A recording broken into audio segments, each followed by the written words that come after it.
Lidhur me këtë ngjarje tragjike, këto dyshohet për shkak të një mosmarrëveshje ndërmjet tyre, ku situata ka eskaluar dhe më pas është përdorur një armë zjarre, ku ka shënë në drejtim të dy personave dhe për fat të keq për shkak plagëve të marrura kanë ndruar jetë.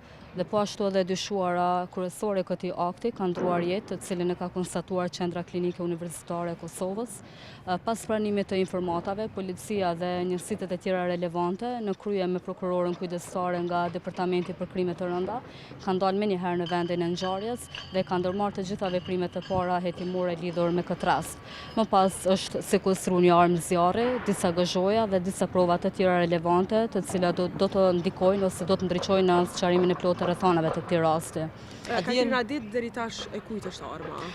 Duke qenë se rasti është në fazën preliminare të hetimeve, më duhet të jemi rezervuar në dhënien e informacioneve shtesë, mirë po ne si prokurori themelore në Prishtinë mbetemi të përkushtuar, domethënë në zhvillimin e hetimeve në mënyrë intensive që sa më parë të kuptohen rrethanat e këtij rasti. E the që ka pas mosmarrëveshje, mirë po a dihet më shumë rreth motiveve që kanë çuar deri tek. Duke qenë se rasti ende në fazën preliminare të hetimeve, siç e theka edhe pak më herët, më duhet të jemi rezervuar në dhënien e informatave në detaje.